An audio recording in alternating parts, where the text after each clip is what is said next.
Well, good morning, everybody, and welcome to Hangouts and Headlines, October 24th, 2022. It is a Monday morning, not nearly as fun as casual Friday morning, but still, I think pretty fun. We're going to have a good time here. How is everybody doing today? Where are you hanging out from? Did you catch Lawyers and Dragons? What'd you all do this weekend? And are you ready for a fun week to follow? I hope you are. I'm looking forward to it. I've got a lot going on this week, certainly, and I hope you do too. So, how's everybody doing? We've got cowboy hats. Cowboy hats are in the chat. Oh, that must be because Kurt is here. Good morning, Kurt. How you doing? Hope you are doing well. Hoeg has hair. Hoeg does have hair occasionally. As I said last week, I believe it was last week, the days run together.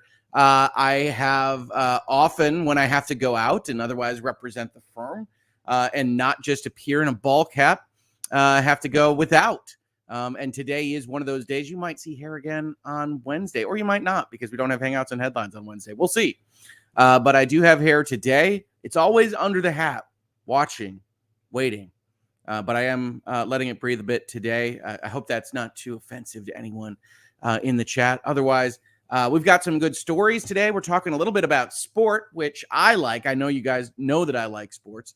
But I've always loved the World Cup, even as I recognize that FIFA may be one of the more corrupt institutions on earth. But I enjoy the competition. I really like to see the nations get together and fight it out on the pitch. But it's a very, very weird one this year, as years and years ago, FIFA awarded this particular World Cup tournament to an unusual state in Qatar and had to move the timing. Should have already happened, really. Now that we're in October, should have happened in the summer for normal World Cup competition. They moved it to the winter, so it'll take place between November and December because, well, it's really, really hot in Qatar. So when they gave the tournament to that country, I think the projected times to start were something like 125 degrees, which isn't great for really high-level athleticism.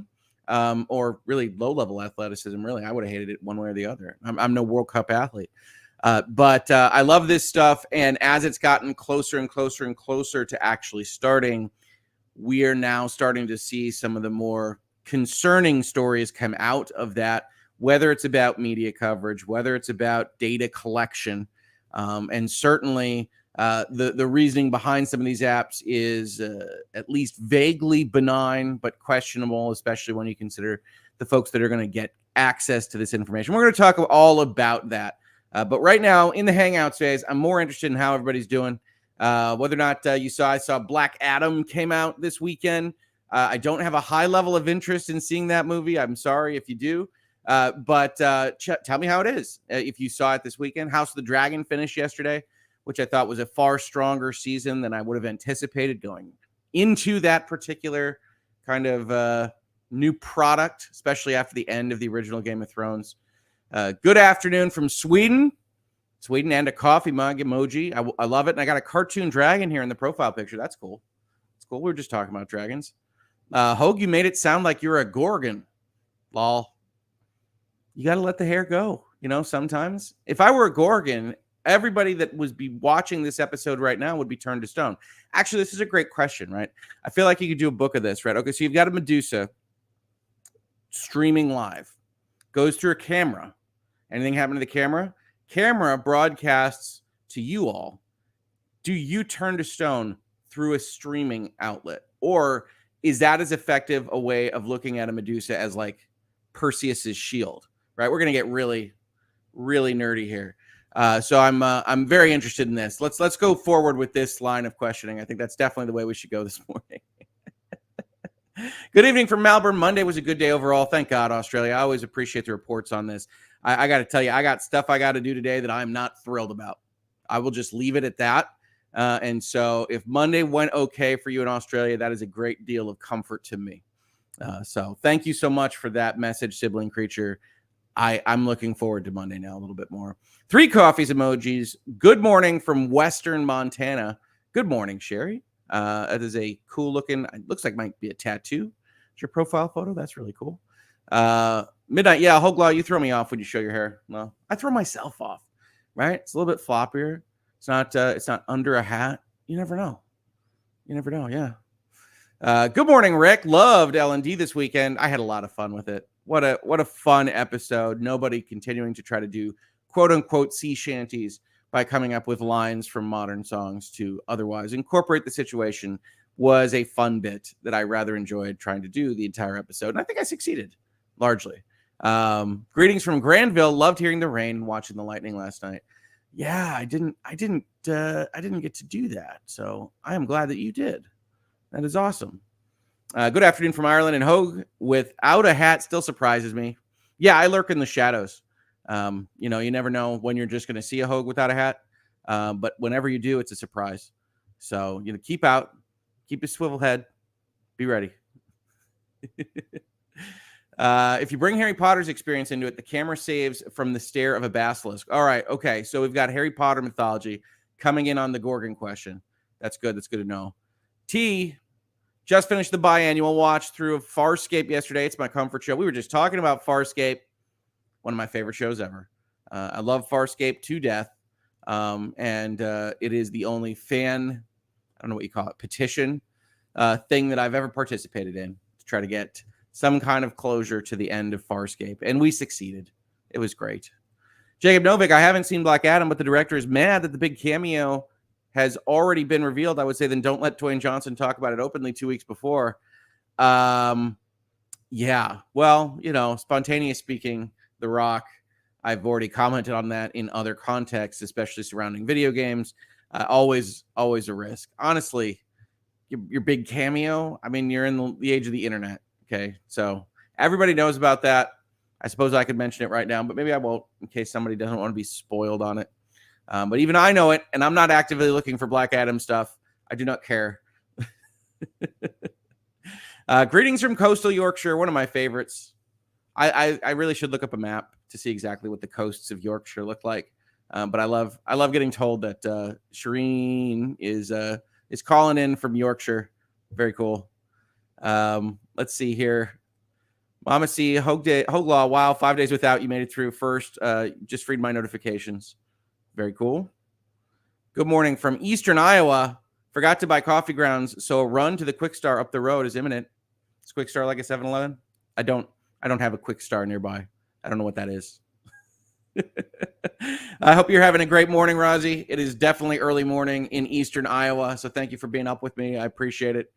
Good morning from Erlangen again. This is going to be interesting, as here in Germany, the reports about working conditions in Qatar are quite harrowing, so they want to control the audience. Yeah, that's certainly a part of the second story we're going to cover today, is that it appears that they are really trying to not allow interviews of, in particular, the workers at the World Cup because of so many of the stories that have come out over the last decade, really.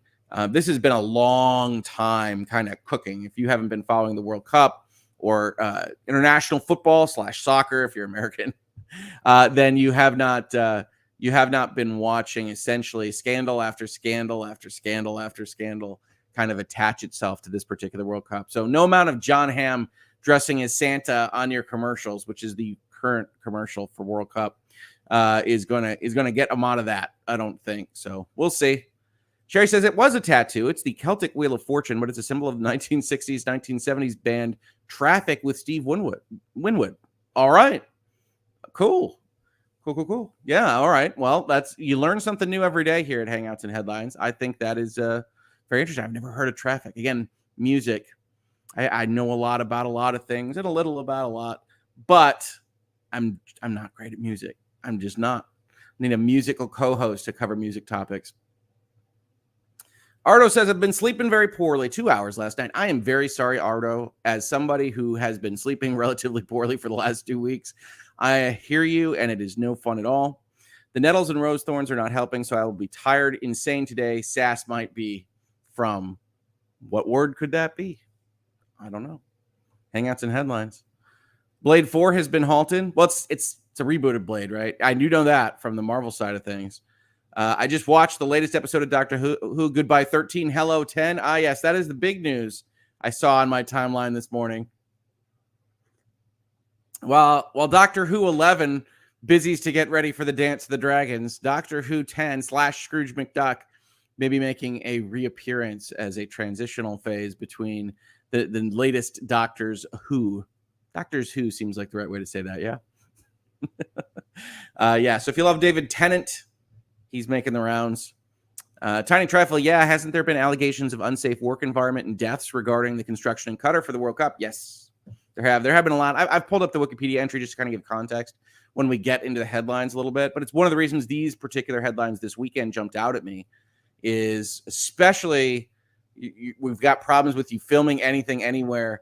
Sounds very much to me like folks that don't want to have any of this coverage at all, which is interesting because the other things that go with the World Cup in 2022 are the notions that Qatar bribed the living crap out of FIFA officials in order to get this bid in the first place.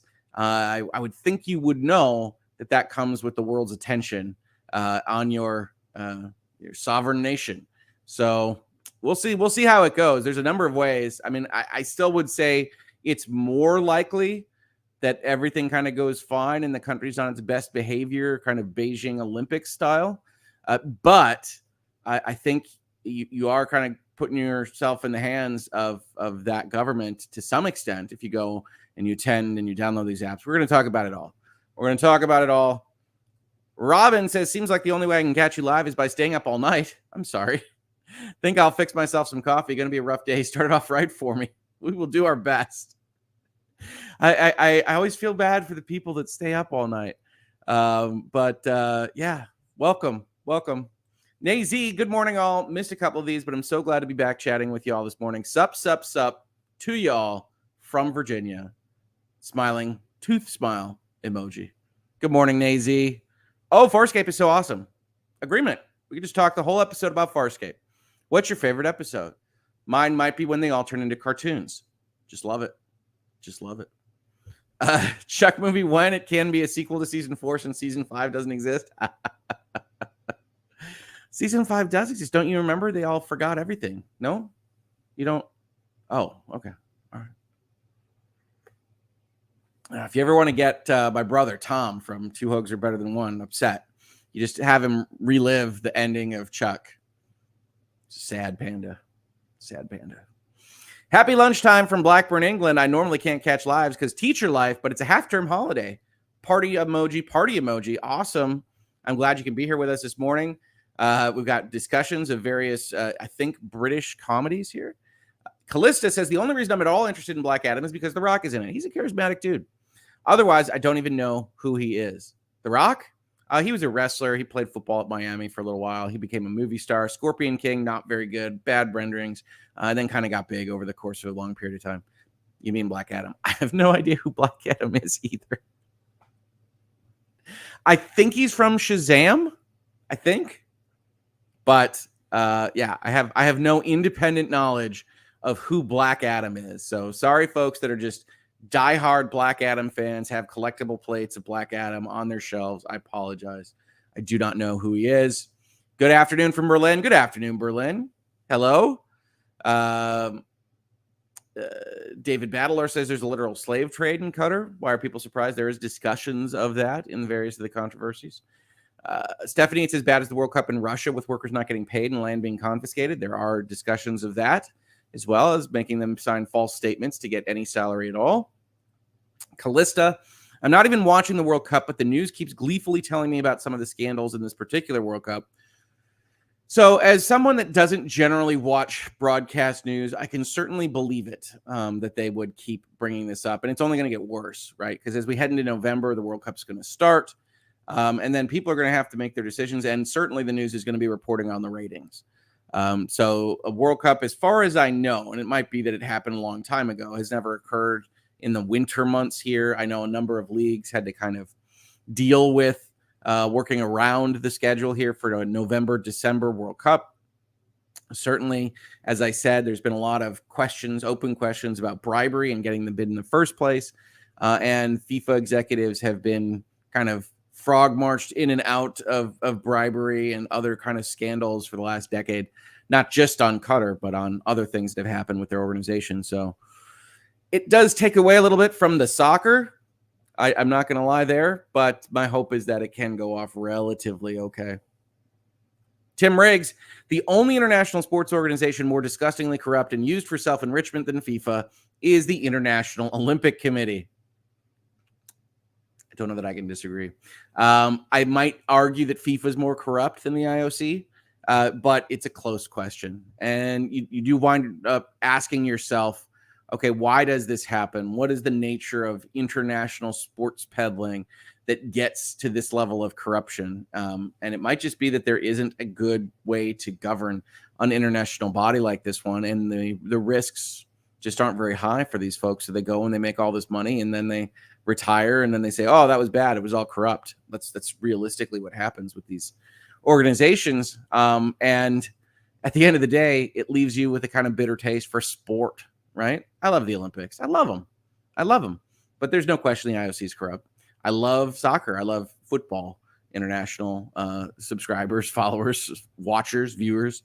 And that is, it's not great. I don't love to think about this stuff, but honestly, following sport like that right now, today, feels like that in everything that you can watch, basically, right? I told you about how much I love college sports. I love college sports, but there's constant questions about what college athletes in the United States should get paid for this and whether or not they're getting paid enough and what their name, image, and likeness rights actually solve the problem or not. And all this stuff. And to me, it's like, yeah, I want to see them get what they deserve, that they earn, because college sports in America is worth billions and billions and billions of dollars. Similarly, I love the Olympics. I would love to see it treated fairly. I love soccer. I do. I played it for 18 years. Never terribly well, I might argue, but I really loved it.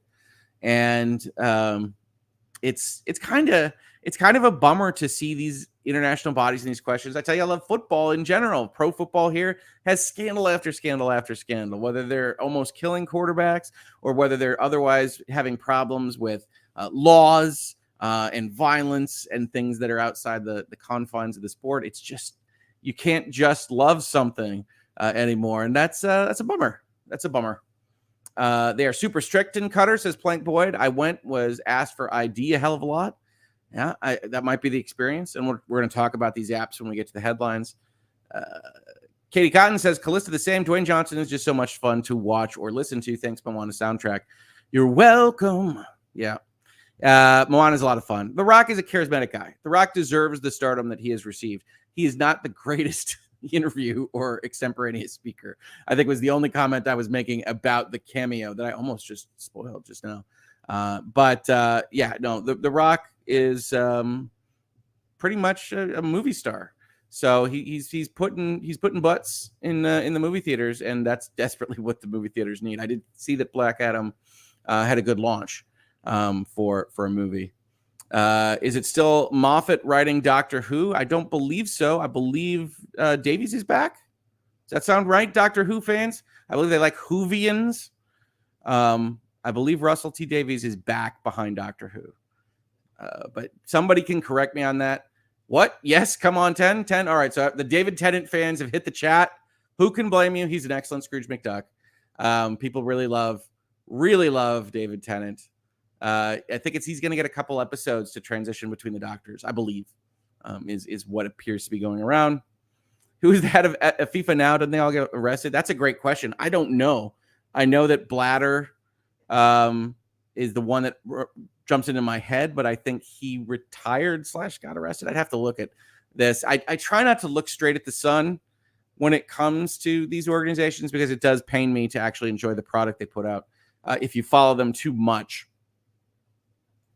Hoeg, did you ever read the Farscape comics? I did not know they existed until this chat. No, T, I have not watched the Farscape comics or read them in this case. I don't think you can just read them to me and I can watch you. That is cool. I will probably look for those. I love Farscape. I'd have to get back up to speed because I don't have a biannual viewing of Farscape. What else we got going on? Apple Pie, you're a couple years behind. Chibnall took over in 2018. He was universally hated and has ended his tenure yesterday. It's back to Russell T. Davies. Right. It's Moffat. I couldn't remember the name of. Is Chibnall then the female Doctor Who? Did he only have that one run then? And now it's back to Russell T. Davies, who is, if you don't know Doctor Who, we're deep in the weeds on this, is the guy that brought it back, that brought Doctor Who back to modern audiences after it was on a extended hiatus. Some might call it over when he brought it back with Christopher Eccleston and David Tennant. And I think Moffat takes over with Matt Smith, I think. Who knows if I'm right on these things, folks. I watch Doctor Who. I do not watch it religiously, but I think I got that right. Chris Mullen says, I rather liked the final episode of Chuck. It was bittersweet, but it was sort of nice. I think that's what they were going for. But I think when you invest that much in a series of relationships in a TV show, it's a little bit mean-spirited to the audience that got you there. So I do tend to disagree with the showrunner's decision on that because Chuck had 5 seasons because of that audience, and it did feel a little bit backstabby. But I might also be reflecting on the fact that my brother, who adored Chuck and would talk to me about it, like just was devastated by the ending. Like just hated it. So I might be reflecting on that.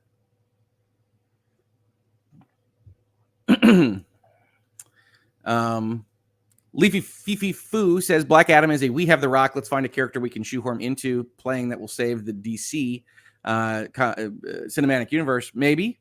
I mean, certainly The Rock has at least presented that he really wanted to play this character. And at least the stories go that he made them make this movie and he was supposed to be in Shazam. I don't know how much of that is real. I don't know how much of that is marketing. But at least as presented to us, this is because of The Rock wanting to have it as a separate movie. Tech Hyun, in regards to House of the Dragon, I love the finale, but it's a bit annoying that the plot moves forward due to mistakes and misunderstandings in these last 2 episodes. I agree with you. I really hated how episode 8 ended to bring us into episode 9. And then certainly the way episode 10 ends, I think they like a feeling of a kind of tragic, necessary, fated moment. I think that's what they're trying to get to, which is like this had to happen, and here are the stumbling blocks and things that accidentally happened along the way. So I hear you. And we did that without talking about spoilers. So good on us. Internet high five. Didn't they have to change it to winter because of how hot it is during normal World Cup times? Yes. They moved it from their normal summer period to the winter because it was supposed to be like 125 degrees or something like that in the normal months that they would do the World Cup, which you'd think they would know when they were granting the bid, but it seemed to only come to them after the bid was granted. So, Shireen Britton is, if you are not into football, then tough, as we're going to get obsessed about it anyway on every channel and the news. Yeah. Well, I don't blame anybody. The World Cup only comes around once every 4 years. But I think this is going to be a weird one.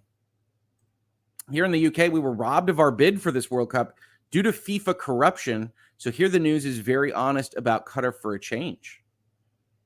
You were robbed of the bid to actually bring it to England, bring it to Britain.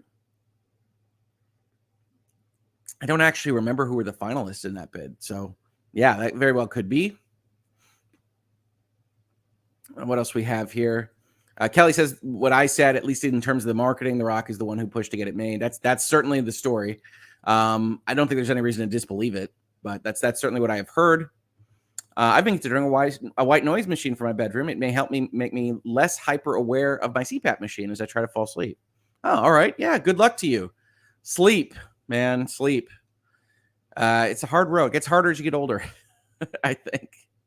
Ardo says Olympics were quite corrupt even in the past. Emperor Nero bribed the officials, won a 4-horse chariot race with 100 horses pulling his chariot. That doesn't seem like a legit use of rules. Toppled in the first corner, but still won. I like this story, Ardo. I like this. These are things I don't know. I love the fact that you say it like Qatar. I will say it however it's supposed to be said. I don't know how to pronounce these things. Here around here, they pronounce it like Qatar, so I'm doing my best. Love The Rock, says Chris. Looney Tunes episode of Farscape is amazing, but I think my favorite is 1985's Earth Back to the Future style, or anytime they blow up a secret base. I do like what I call the heist sequences from Farscape. My favorite bit about Farscape, and TV shows do this a little bit more right now, but you can watch this as far as season 1, is that they had a notion of, they had the one-off episodes, and then when things really got tough and they had some big thing to do towards the end of their season, you would get all of these little kind of like, these are the people we met and the things we did and the items that we found on our adventure, and they would all come together to kind of work through whatever the problem was at the end of the season. And so even though it was one-off spectaculars, it made the season feel whole, a holistic kind of thing. And Farscape was the first time I remember somebody really doing that. Now, that's obviously not probably accurate. And you do get that same kind of notion in things like Buffy of a similar timeline and things like that. But I always really, really loved that. So, yes, anytime they blow up a secret base, anytime there's a heist, anytime they have to break into something, generally speaking, those are going to be good ones.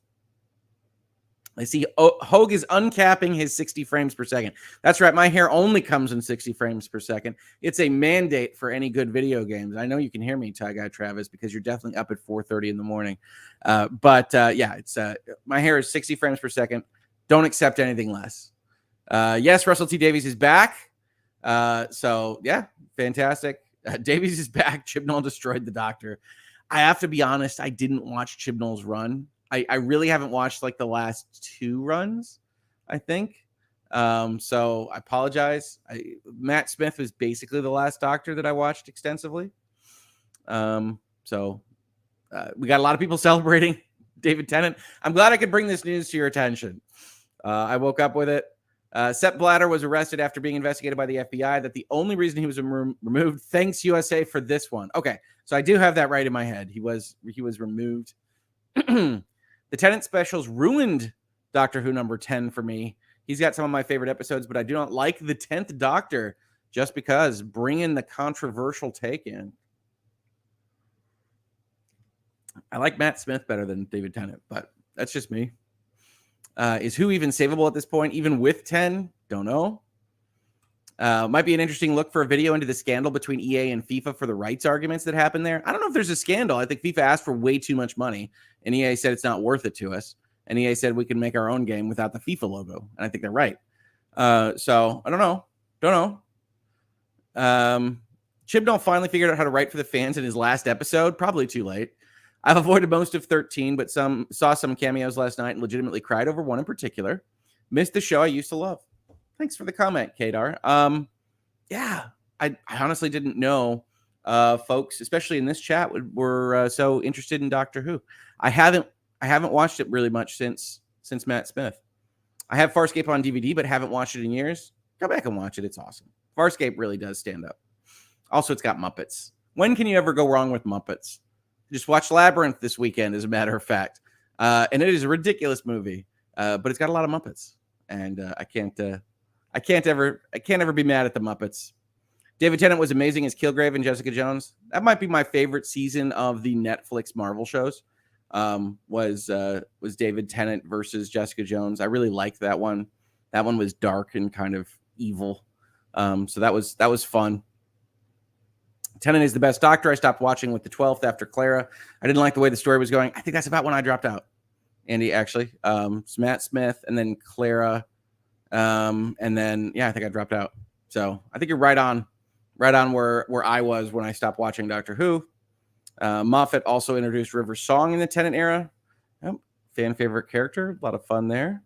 I usually think of her as one of the surgeons in ER, but I'm an old person. So there you go.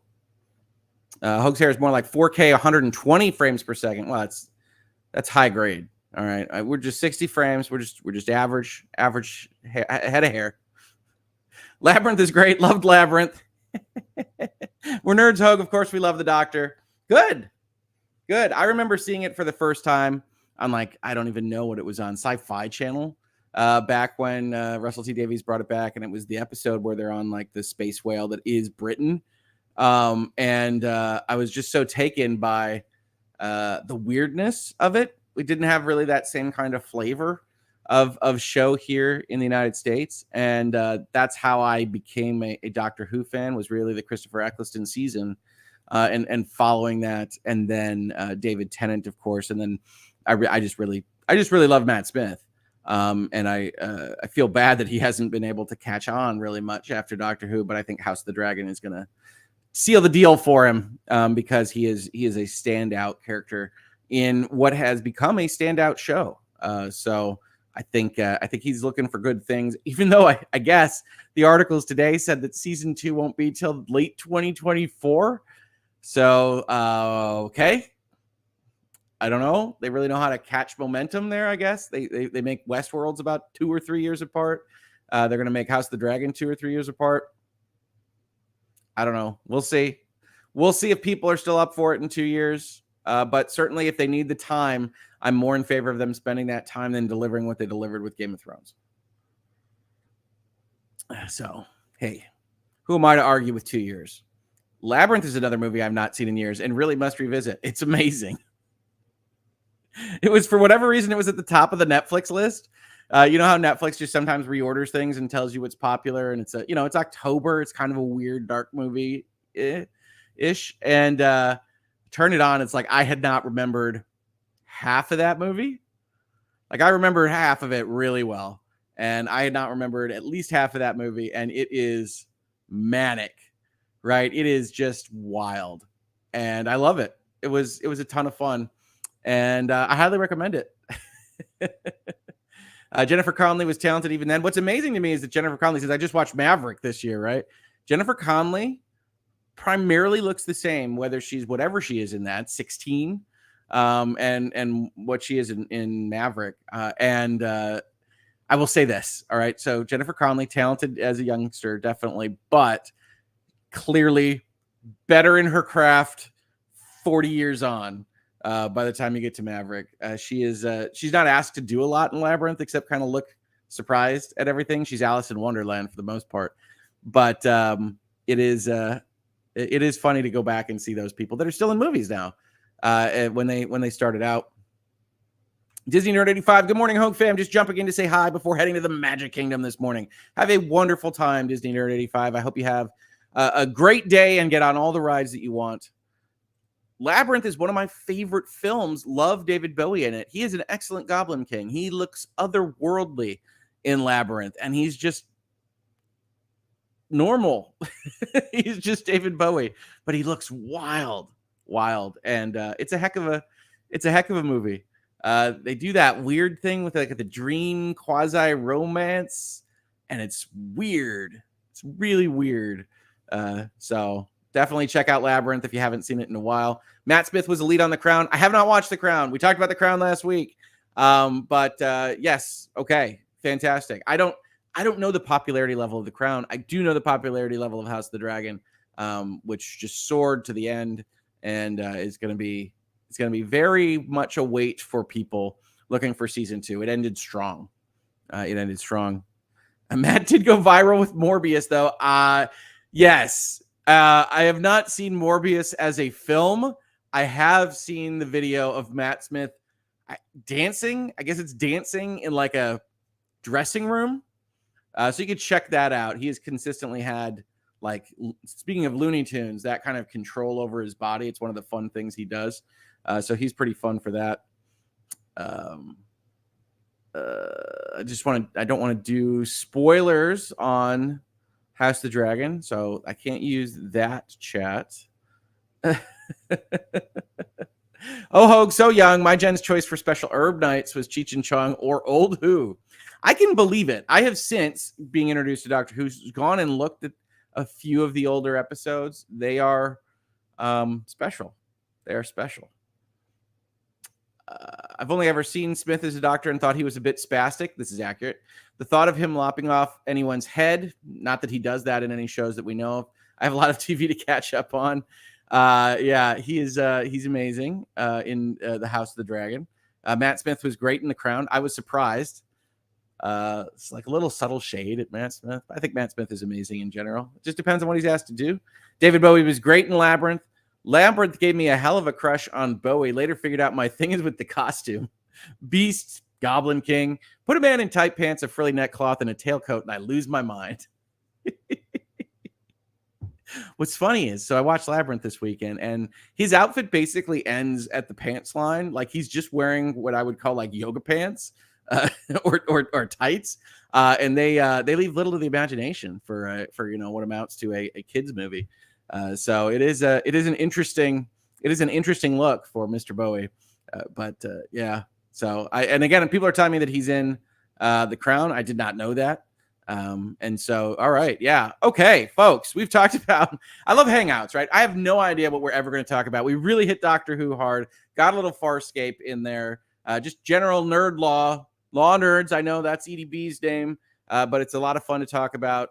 Let's talk a little bit now about sport. Let's talk a little bit about what's happening with this World Cup, with FIFA in general. And we're also going to talk about journalism, because what's funny here is I go and I look for these headlines, right? And I try to source them, but I also try not to go through them too in depth in advance, so that we have fun comments and kind of a certain level of spontaneity today. So I go through enough to make sure that it's something I want to talk about on the episode. But I don't always catch. And this is something that if you are just in the business of finding headlines for a show like this one, you'll see even more than you probably already do. I did not catch that this is not the originator of this story. The originator of this story, and we're going to get to this, is actually a site or network called NRK, which I actually researched a little bit. Maybe there's somebody in the chat that's actually from Norway, is the state-sponsored media in Norway. So this story is legitimate. We can talk about whether it's a little bit overwrought or a little bit alarmist or not. As we go over these articles. But I saw it in TechSpot, and it was entitled, Qatar requires World Cup visitors to install state-sponsored spyware on their phones. And since we do call this show headlines, at least in part, that is a very alarming, broad headline, right? So you see that they use the quotes here. They also use the quotes on requires. Whenever you're reading headlines, folks, pay attention to the quotation marks, because that means that somebody's probably playing a little language game with you. Do they require it? Is it spyware? They're not willing to commit to that from the lawyer's side of things, so they put this in the headline. They say authorities would literally be able to read, edit, or delete any information on your phone. I'm not sure this is actually poured out by the story here, but we'll talk about that. But it's designed to get you to click on it, right? You want to know what more about, okay, that sounds pretty bad. I'm not going to the 2022 World Cup. Then this particular outlet opens with WTF, which, as we know, is what the frack. It's a Battlestar Galactica reference. And they say, if you were hoping to attend the World Cup in Qatar next month, you might be rethinking your plans once you find out what the company will require of you. To enter the country, travelers must download 2 apps. Both function similarly to spyware and grant Qatar authorities permissions that security experts find questionable. Qatar is a small country located on the Arabian Peninsula in Western Asia. It serves as the host for this year's FIFA World Cup, scheduled to run from November 20th to December 18th, which is a really short period of time for a World Cup. Most notably, it is the first time the World Cup has been hosted by an Arab nation, and only the second that has ever been held entirely in Asia. And yeah, if you don't know, I admit that I wanted to look up exactly how this looks like. Here's Saudi Arabia, the big country in the Arabian Peninsula here. And if we go down here, this is Qatar, this one that kind of sticks out into the water here, the Persian Gulf. So this is Qatar. This is Saudi Arabia. And this is the world. So everybody's going to be going here for soccer. And this is where all of the controversy kind of lives. Thousands of football fans are expected to descend on the region over the next couple of months to witness some live World Cup action. However, the country has raised serious concerns with cybersecurity researchers by quote-unquote requiring, there are those quotes again, visitors to download apps that give officials overbearing rights to the data on their phones. And if we go and we actually look at this particular website, this is a little bit less incendiary, but actually has the substance. So we're leaving TechSpot behind. And now we're with NRK, the Norwegian state media. Everyone going to the World Cup must have this app. Experts are now sounding the alarm. Security experts believe Qatar's required mobile apps actually, will be like giving the World Cup country's authorities the key to your house. Did I say less alarmist? Maybe not. And certainly they do use this metaphor. One of them does, but we should talk about it. Okay. It's not my job to give travel advice, but personally, I would never bring my mobile phone on a visit to Qatar. That's what NRK's head of security, and I'm going to just go with Vasasen, hopefully, So it's this media company's head of security. So they're clearing right now what it is that they need to do to go and cover this while they are in this country. And as they cover it, they made a news story out of it because they found it to be potentially problematic. Everyone traveling to Qatar during the FIFA World Cup will be asked to download 2 apps called Edaraz and Haya. Maybe? Honestly, it's difficult enough for me to pronounce app names in English, let alone ones that aren't necessarily English. Briefly, Edaraz is a COVID-19 tracking app, while Haya is an official World Cup app used to keep track of match tickets and to access the free metro in Qatar. So here's the paragraph where when we're talking about this story, here's the kind of benign usage, give or take, but not for certain definitions of benign, right? So while we have this, okay, you're going to track medical information. Okay.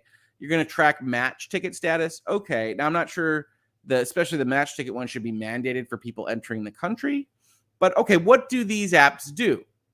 In particular, the COVID-19 app Edaraz asks for access to several rights on your mobile, like access to read, delete, or change all content on the phone, as well as access to connect to Wi-Fi and Bluetooth, override other apps, and prevent the phone from switching off to sleep mode. Obviously, the big one there would be read, delete, or change all content on the phone.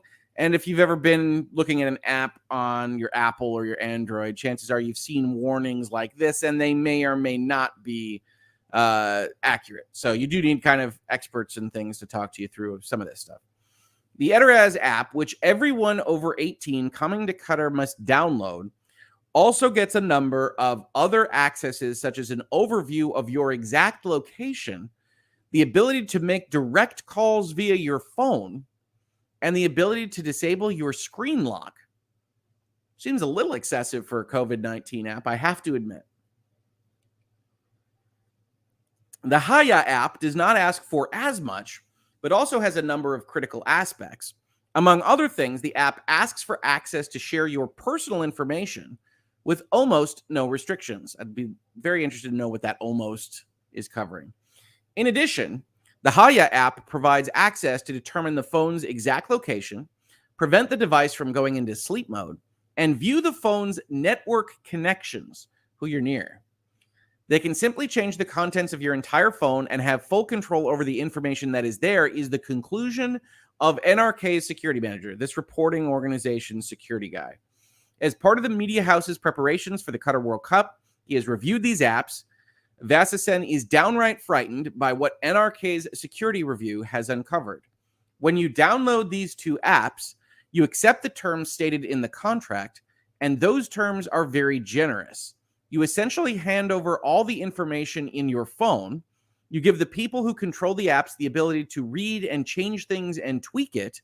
They also get the opportunity to retrieve information from other apps if they have the capacity to do so, and we believe they do. It's a little bit unclear what that actually means, but clearly the security guy is worried. Now, I will say this, right? We try to evaluate tilt and bias and things like this. Security guys are in the business of finding things to worry about. That's their job. So I tend to agree that this sounds bad, and I think it's worthwhile of an article and certainly worthwhile to talk to you all about. But we do have to acknowledge the security guy, the IT guy, they are designed to say, oh, this is a thing that could blow up and be a nuclear explosion and all these terrible things could happen. So he comes in here and says this stuff. We do have to take that into account, that he's prone to finding these things. You are giving them the opportunity. The security chief explains that it is essentially like the authorities getting full access to your house. You're saying that it is perfectly fine for the authorities to enter your home. They get a key and they could get in. You don't know what they're doing there. They say they might not make use of the chance, but you're giving them the opportunity, and you would never do that, Vasasen points out. Here's Mr. Vasasen. NRK has asked Bouvet and Mnemonic, 2 independent IT security companies, to review the apps and give us their conclusions. Can do quite a lot of bad things. This is the next headline. The Edaraz app in particular receives criticism, and it is compared to the first Smittestop app in Norway, which translates to stop infection. It was, after all, a privacy scandal. If someone has slightly more evil intentions than the Institute of Public Health, then you can do quite a lot of bad things with the information that the app collects in the first place, says Martin Gravik at the Bouvet company. He explains that the app tracks where you go and the mobile phones that are near you. In this way, they can cross-link the information and find out who you are meeting and talking to. If you're hunting the opposition, gays, which is a point of emphasis in Qatar, we're going to talk about that in just a second, or others you don't like, an app like this will make it much easier for you. If the state of Qatar wants to track people, these apps will make it more possible. The Mnemonic company also compares the Eteraz app with the first version of Smitty Stop.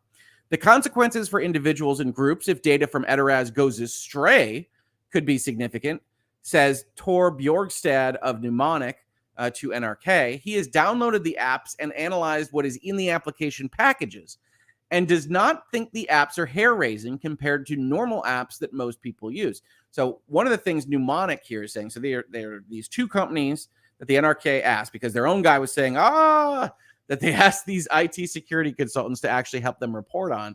And this second one, Mnemonic, is coming here and saying, I think it's pretty normal for what these apps ask for. Of course, part of the question there is, it might be normal if you have a certain level of trust for who's provided the app. Do you have trust in the government of Qatar? At the same time, they process data, particularly linked to GPS and position, which has a high potential for abuse. In a way, you have to trust the people who develop or own the apps, and it is not a given that you particularly want to trust the authorities in Qatar. However, his technical analysis found no signs that they can actually change things that are stored locally on the mobile device, but nevertheless warns that the reason may be that it has not yet been implemented. NRK has submitted the findings about the app's security holes to FIFA. They tell us that they do not wish to comment on the matter. See, this is a weird one, right? Generally speaking, organizations, people, a lot of them don't comment on media articles like this, a little bit scandalous, a little bit negative. They don't want to comment on articles like this. But I do think that FIFA could put together at least a blanket statement. Of course, we're worried about data security. We're doing our best to work with local authorities to keep your data secure, all that good stuff. We don't want to talk about it is perhaps not the right response to an article like this, but I'm not FIFA. Increases the risk.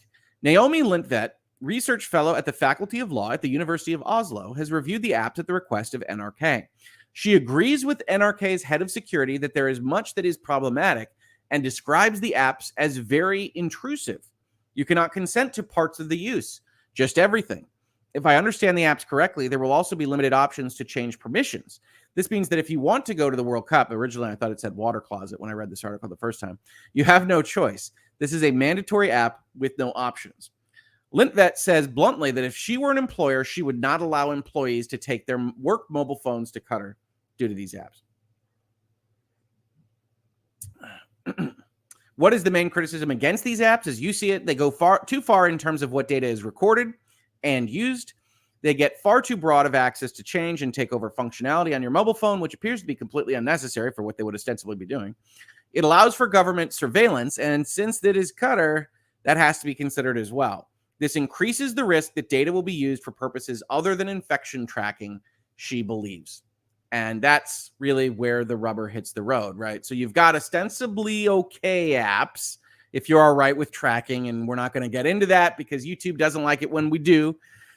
But if you're okay with the various notions of these apps existing, then at least their existence isn't itself kind of problematic. And you've got folks here in this particular article itself that say, it might not be as bad as the security guys are yelling. In general, my experience is it's never as bad as the security guys are yelling. That doesn't mean you should ignore them, but they like to make a lot out of potentially a little. So it might not be as bad as that. But in this particular case, what you've got is a situation where you have a country and an organization and all these various things that have been mired in scandal, that have said that they want to track certain things. And that's enough to be sensitive to when you start to get questions about apps like the ones that are described, right? And I just pulled up the Wikipedia entry. Again, this is political enough. I don't recommend using the Wikipedia entry as the be-all, end-all factual basis for what happened or what is happening, but it does give us a flavor for what's been occurring with this World Cup. Criticism from a number of media outlets, sporting experts, and human rights groups highlighted problems such as Qatar's limited football history, the high expected cost, the local climate, and Qatar's human rights record. There have been numerous allegations of bribery between the Qatar Bid Committee and FIFA members and executives. You do see this reference. This is a big section. Treatment of workers has been in question, serious exploitation, potential accusations of things like slavery, failure to pay, making of false statements, all this stuff. You can see how long this section is. But that's been really one of the leading things here. LGBT fans, homosexuality is illegal in Qatar, with offenders facing fines and up to 7 years imprisonment. After rumors and allegations that Qatar would introduce medical screening tests to detect and ban homosexuals from entering the country, LGBT activist Peter Tatchell said FIFA now has no option but to cancel the World Cup in Qatar. Obviously, that didn't happen. However, no such screening test exists, says Wikipedia. It was later revealed that this proposal came from Kuwait and not Qatar.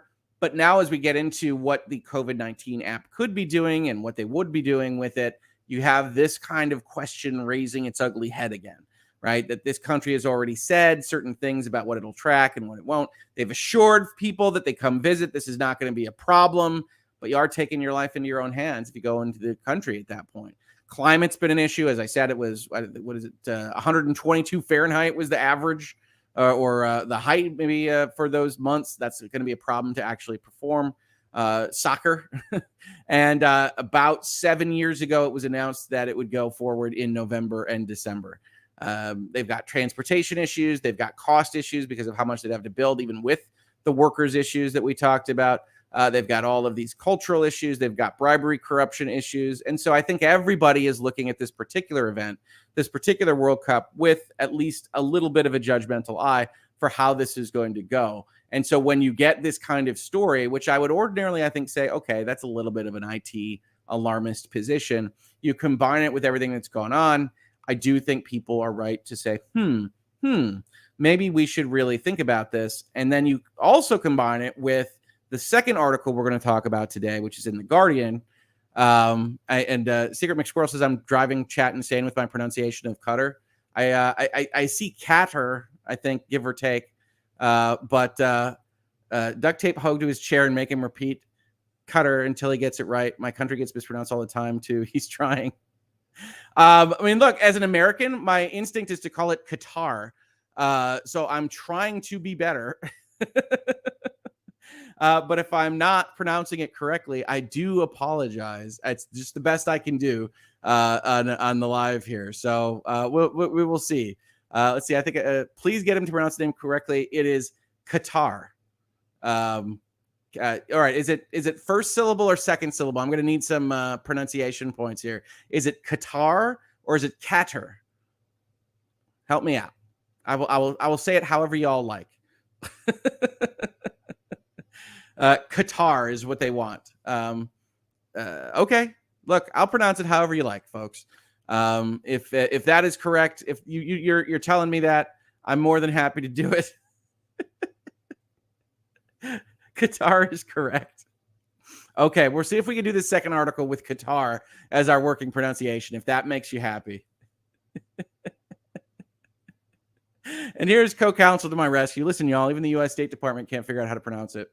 I swear to God, our news pronounces it Qatar. I'm just following my apparently erroneous news broadcast. So we'll see how we do. I got somebody telling me it's cat ear. I don't believe that's right. Umbrella or umbrella? First of all, umbrella is awesome. And I'm going to now pronounce umbrella that way because umbrella sounds exotic and fun. So we're going to do it. It's like cutter or gutter. I've been saying cutter. They don't like that. They don't like that. We're trying to give the people what they want, as Shireen says. You know, that's just, I'm fully willing to accept. I'm fully willing to accept about how I can pronounce things properly or improperly. So we'll do it as best I can. No promises. Let's talk about The Guardian. Qatar World Cup accused of imposing chilling restrictions on media. Conditions restrict where international broadcasters, including the BBC and ITV, are permitted to film. So, again, what you are about to see in this particular article are not specifically restrictions that I would ordinarily call out so much. But in the context of what we're seeing all over the place, right, with the data apps, with the controversies, with the scandals, this becomes another piece in that wall. And I think it's worth noting. But we'll talk about the ambiguities here because it also lines up with some of the things we talk about regularly in this space, which is like YouTube terms of service or anything else technology oriented, right? Where you've got this ambiguity that is built in so that they can enforce it however they like. And this article actually notes that. We do have a super chat. Britt says, don't worry about how you pronounce it. No matter how you say it, the British will call it wrong. And they do not even speak English correctly as far as I'm concerned. Hey, you know what? We can try to make as many people happy as possible. We are talking about this country, and however you want to say this is fine with me. We do our best, try to be respectful of other cultures and the way that they would have it pronounced. And I will continue keeping on with that on the understanding that I will make a ton of mistakes as we get there. International television crews in Qatar for the FIFA World Cup could be banned from interviewing people in their own homes as part of sweeping reporting restrictions that could have a severe chilling effect on media coverage. Now, that's in quotes. We'll have to see where those quotes are from. Broadcasters such as the BBC and ITV will effectively be barred from filming at accommodation sites, such as those housing migrant workers, under the terms of filming permits issued by the Qatari government. According to the terms, recording at government buildings, universities, places of worship, and hospitals is also prohibited, along with filming at residential properties and private businesses. So, if I were to describe what I see here as what Qatar's emphasis is you're going to come here, you're going to report on soccer, and that's it. We don't want you reporting on basically anything else on how the country operates. And if you're familiar with how various entities focus on sports, well, that focus on sports is not as much as focusing on human interest stories, or in this case, humanitarian rights in all likelihood. And so I believe this is Qatar trying to say, no, you're not going to pronounce anything else at all. You're not going to say anything that is going to talk about anything but soccer. And the BBC and the ITV here are reporting on this, and I think probably rightly recoiling, even though, hey, you're not going to go into hospitals or churches or that kind of thing, or temples or anything else that you might find in Qatar and report on those people there is acceptable. The restrictions are within a list of conditions that outlets must agree to when applying for a filming permit from the Qatari authorities to capture photography and videography of the most popular locations around the country. They also apply to photographers, but do not explicitly refer to print journalists who do not film their interviews. The rules do not prohibit reports on specific subjects, because that would be a little bit on the nose, but restricting where crews can film, including but not limited to houses, apartment complexes, accommodation sites, and is likely to make it difficult for them to investigate reported abuses, such as the mistreatment of migrant workers, or to conduct interviews on subjects people may be reluctant to discuss in public, such as LGBTQ plus rights, because as we said from the Wikipedia entry, that's illegal in the country. Last night, Qatar's Supreme Committee denied imposing chilling restrictions on media freedoms. These aren't so chilling, this is normal.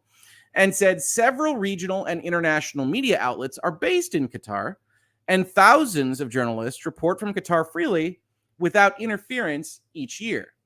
It said it had updated an earlier version of its film permit application terms that appeared on its website to relax the rules for broadcasters attending the World Cup, including removing a rule that said they must, quote unquote, acknowledge and agree that they will not produce reports that may be inappropriate or offensive to the Qatari culture or Islamic principles. So this story now gets more interesting because, one, as the BBC and ITV and Guardian are reporting here, the original film permit application terms didn't have restrictions necessarily specifically on certain subjects, but they did have a kind of oath-taking that was anything you produce will not be deemed inappropriate or offensive to Qatari culture or Islamic principles. Obviously, that's going to be a problem for many of the kind of Western broadcasters here. And that got removed in response to the original reporting, which we will see on the update at the end of this article. So one, we can see that Qatar is trying to respond to what is a kind of continuing Western push against it, and as they steel themselves for the World Cup next month. But also, even what is referenced here is ambiguous, right? And we'll talk about that in this article in just a second. While the newer rules say filming is allowed across the state of Qatar, they still appear to impose strict restrictions, including that by applying for a permit, broadcasters agreed not to capture film or photography at excluded locations, including those residential properties, private businesses, and industrial zones. The rules also say that broadcasters must respect the privacy of individuals and not film them or their properties without their express written approval. Now, again, that's pretty normal, right? In America, we take a pretty broad swath of if you can see it from the street, you can generally film it and tape it and all those kinds of things. But if you're going to interview them, if you're going to go onto their property, generally speaking, you need their permission to do so. So again, we're kind of living a little bit ambiguously, but it's not that big of a problem for jurisdictions that you trust the authorities in, give or take. I mean, we could always talk about trusting authorities in general. We'll save that for another episode. FIFA said it was working with the Supreme Committee and relevant organizations in Qatar to ensure the best possible working conditions for media attending the tournament, as well as ensuring that broadcasters continue to report freely without any restrictions. Now, broadcasters are the people that are generally going to be calling or reporting on the sport itself. So, yes, they can report freely without any restrictions. Is that limited to soccer? We don't know. And in terms of the language here, you'll note this is pretty heavily vetted as well. The best possible working conditions may not be that great, right? Best possible as a term of language is not a guarantee of any specific level of working conditions or anything else that you might put best possible in front of. And so you're left with, okay, well, thanks, FIFA. A spokesman said it would be important to clarify that filming on private property in any country remains subject to approval of the owner-operator of the property, give or take. He did not comment on why the terms included an outright ban on filming on private property, right? Yes, you go and get their permission, and then you absolutely can go and film in their living room. Not in this particular case. Journalists have previously been detained in Qatar for reporting on issues deemed contentious by the authorities. And this is why, again, context matters. Context is king, because this is going to change what might be just a little bit of ambiguity from authorities into we need to really be worried about this stuff. In 2015, a group of BBC reporters was arrested in Doha and spent 2 nights in prison while investigating housing conditions for migrant workers. Last November, 2 Norwegian journalists investigating conditions for migrant laborers working on World Cup venues were arrested and detained for 36 hours as they tried to leave the country. James Lynch from Fair Square, a London-based human rights group, said the rules were an extraordinarily sweeping range of restrictions that would make it difficult for TV crews to pursue non-football related stories. He said, it would be incredibly difficult to fully comply with these terms if even filming near to private or government property violates the terms of a permit. And it's just unclear how this will be enforced, right? This is likely to have a severe chilling effect on free expression. How many organizations will authorize reporting on Qatar's social issues if to do so puts them at risk of ending up in court? Now, the BBC and ITV's stringent editorial guidelines promote impartiality and are designed to protect against undue influence, including from governments. BBC guidelines, which apply to all content, say broadcasts should not unnecessarily offend, but stress the importance of free expression. Jemima Steinfeld, editor-in-chief at Index on Censorship, said the film permit conditions were a definite cause for concern and appeared to be purposefully ambiguous so that broadcasters would err on the side of caution. Where have we seen that before, right? Virtual legality. We talk about this all the time. You make rules that you can interpret in whatever way you want, and that gives the power to the person that wrote the rules and is otherwise going to be enforcing penalties against them. So yes, that's YouTube. Yes, that's Facebook. Yes, that's Twitch, but it might also be the government of Qatar, and that is potentially a big problem. She said her gut feeling was she felt they should not agree to such terms, but said it was extremely difficult terrain to navigate. The question is whether there might be stories that they can still do within the realms of that agreement, and is it more important that they do those stories? If the BBC is basically being shoved into a position where all they can cover is the glory of it, then that would be a bad outcome. Qatar is an Islamic country with an authoritarian system of government. Swearing, public displays of affection, and dressing immodestly are seen as offensive. Homosexual behavior is illegal. Posting material that appears to insult, slander, or is culturally insensitive may also be considered a crime, according to travel advice from the UK government. In recent months, Qatar appears to have softened its stance on several issues in an attempt to convince visitors that it is safe and tolerant. This phrasing right here is suggestive of a disbelief in the notion. It is allowing the sale of alcohol at stadiums, for instance, and has said that gay fans will be able to display affection during the World Cup. It has not eased rules restricting freedom of speech, which include a law against spreading fake news online. The BBC did not say it had agreed to or challenged the film permit rules. A spokeswoman said it had a proven record of addressing topical issues as part of our coverage. This World Cup will be no different.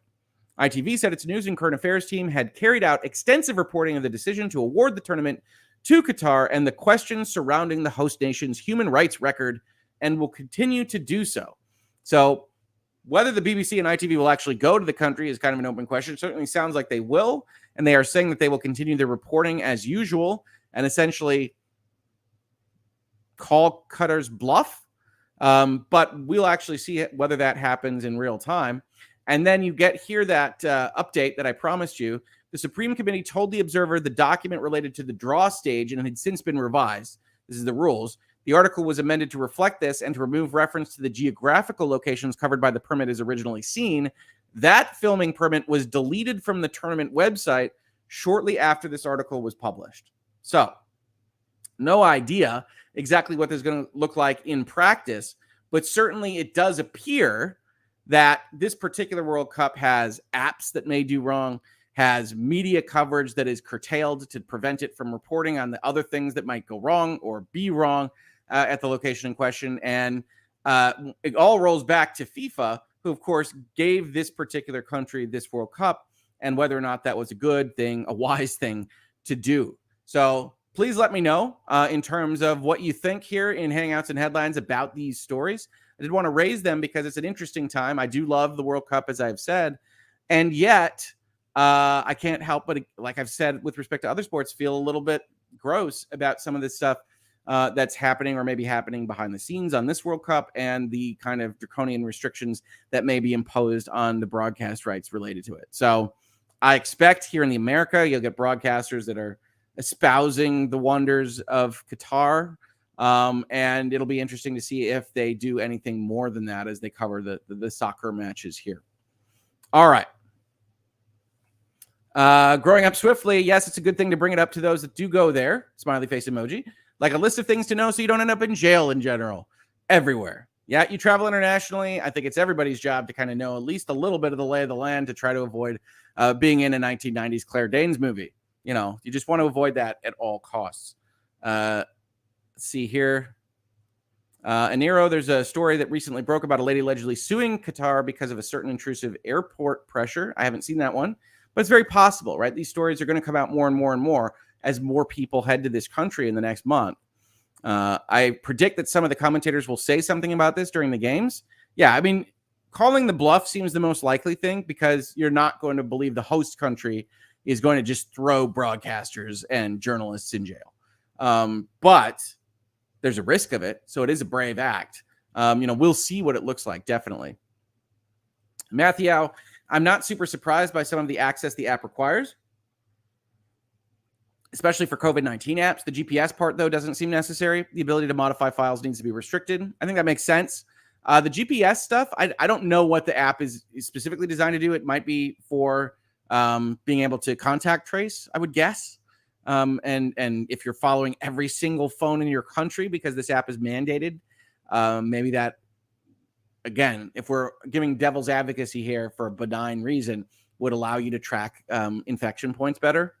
I don't know. I tend to agree with you that doesn't seem like a good idea. And I would say that about the U.S. I would not limit that to Qatar. So there you go. Heck, it's been proved, says Tanya, that the U.S. Constitution intentionally made it vague so it glossed over specifics that would be unpopular. Politics is politics, whatever century you're in. So certainly, if you have to make it a little bit vaguer so you don't have to have the fight that day and can have the fight another day, the founders were not subject to that kind of pressure. So I think you're right there. There are certain ambiguities in the U.S. Constitution that have proven to be pain points for the function of the country, certainly. Heathers, this could take months or years. The government of Qatar does not offer any social support for individuals under exit bans. Exit bans prevent those faced with legal proceedings from leaving the country until their cases abandoned or resolved. That could be a big problem. U.S. citizens have been subjected to exit bans and are placed in prison pending payment of debts, for instance, says the Heathers. So bringing up really good points here. I remember going to a concert in Manchester and was almost strip searched, says Shireen. Had to bin my perfume in case it was poison. So things can get very restrictive. Heather's has a lot of good comments here about various things with respect to traveling internationally and to Qatar in particular in the chat. So do check that out as I scroll backwards here a little bit. Areas to avoid large crowds and demonstrations in case of unrest. Just lots of good stuff. So do check that out. Secret McSquirrel with a please hit that like button. All those watching with the hearts emoji. Absolutely. Please do leave that like button. Depressed, as it were. Depressed is good in this particular instance because YouTube really likes to see you hit those buttons. Tim Riggs, look, anti-transparency and anti-privacy policies are what you get when you open up things like the World Cup to authoritarian regimes to host. You get what they bribed for. Harsh, but I think there's a certain amount of accuracy to that, Tim. And I think FIFA knew it years ago. FIFA almost pulled this World Cup from this country, but did not deign to do so. Looking at what governments already do to spy on their own people, I wouldn't risk opening back tours to my devices. Better safe than sorry. Yeah, I don't blame you for that. Umbrella, I like it, sort of like zebra pronounced zebra. Yes, we do like some of the pronunciations of zebra. That's true. It's very funny. Jojo with a fun dancing pair super sticker. I really do appreciate that, Jojo. Thank you for supporting the channel and for conversations like this. We can't do it without viewers and subscribers like you. Please do think about using the Utreon and the Patreon to support the channel. I don't usually do that on Hangouts and Headlines, but we've got a lot more patrons and Utreon subscribers and YouTube subscribers over the last little while. And I'm just so appreciative. And I want to express that even more than soliciting it. It's just so nice to see. And I really do appreciate it. Thank you, Jojo, for the wonderful sticker. Your support of the channel means the world to me. Thank you so much. And FIFA is too corrupt might be the best thing to end our episode on today. Folks, it's Monday. It's Corruption Monday. Don't become corrupt yourself. We will have another Hangouts and Headlines tomorrow. Look out for that on my Twitter or otherwise on the placeholder on this channel. And everyone, have a fantastic day. I think we're going to try to make Mondays more exciting, better. We're very legal term there for everybody. I hope you enjoyed this. I see Go Astros in the chat. This is the World Series is coming together. It looks very much like Phillies Astros. So good luck to everybody involved in that. And folks, I love this show. I love hanging out with you guys. I love all the commentary on Doctor Who and Farscape, and then exciting, interesting, world-impacting stuff like data collection and security and authoritarian countries and corruption in international deciding bodies. It's a weird show, right, that has this kind of mix, Hangouts and Headlines. But I love it. It speaks to me, and I'm glad it speaks to so many of you. So everybody have a great day. I will see you on the next episode of Hangouts and Headlines, if not in a virtual legality episode before. See you then.